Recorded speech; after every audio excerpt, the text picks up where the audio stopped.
Tomas pardavinėja marškinėlius. Jei jis parduoda marškinėlius po 60 eurų už vienetą, per mėnesį jam pavyksta parduoti 80 marškinėlių. Kainos sumažinimas 1 euro parduotų marškinėlių kiekį padidina net 5 vienetais. Tomas nusprendė sumažinti marškinėlių kainą x eurų. Užrašyk reiškinį pajamom apskaičiuoti. Pagalvokime, kasgi yra tos pajamos. Jeigu aš parduodu 80 marškinėlių po 60 eurų už vienetą, tai mano pajamos bus 4800 eurų.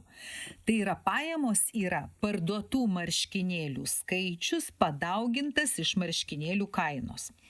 Bet dabar, jeigu aš sumažinu kainą 1 euro ir marškinėlius parduodu ne už 60, bet už 59 eurus, tai yra 60 minus 1. Marškinėlių man pavyks parduoti daugiau, aš parduosiu dar papildomai 5 marškinėlius. Taigi mano pajamos bus štai tokios. Gali apskaičiuoti, bet pamatysi, kad jos užaugs. Dar sumažinčiau kainą 1 euru, jau iš viso 2 eurais, tai 2 kart 1. Man pavyktų parduoti marškinėlių dar 5 daugiau, tai būtų 2 kart 5, štai tiek marškinėlių pavyktų parduoti.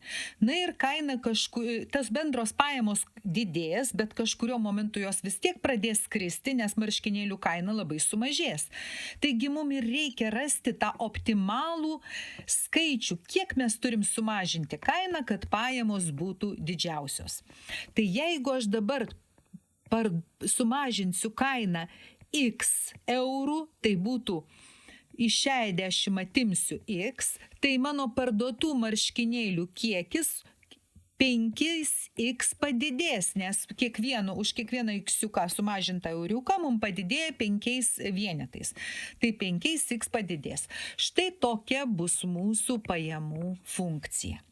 Galiu čia tokią ir parašyti, galėčiau, aišku, aš ir sudauginti, sutvarkyti, bet galiu parašyti taip, kaip ji yra. Štai 60 minus x. Dabar mūsų klausia, kokia turi būti marškinėlių kaina, kad pajamos būtų didžiausios.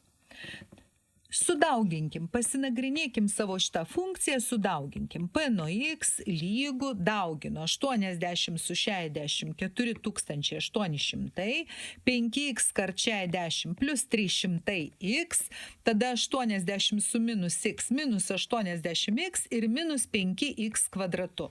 Sutraukiu panašiuosius narius, pirmiausiai pasirašau minus 5x kvadratu, paskui čia plus 220x ir plus 4800.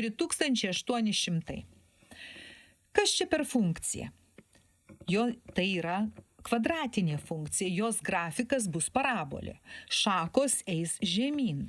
Reiškia, mūsų šita parabolė kažkur turės viršūnę. Tai yra tokį tašką, kada mūsų pajamos bus didžiausios.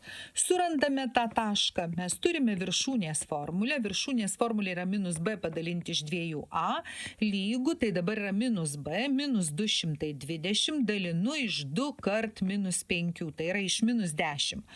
Ir gaunu 22. Galėčiau čia įrašyti, bet tikrai suklyščiau. Todėl, kad pasižiūrime į sąlygą, kas yra tas x-iukas. Tomas nusprendė sumažinti marškinėlių kainą x eurų. X-iukas yra, kiek mes sumažinom marškinėlių kainą. Bet mūsų tai ne to klausia. Mūsų klausia, kokia turi būti marškinėlių kaina, kad pajamos būtų didžiausios. Tai jeigu mūsų kaina buvo 60 eurų ir mes turėjom sumažinti 22 eurais, tai norėdami gauti atsakymą, iš 60 turėsim atimti 22 ir gausim 38 eurus.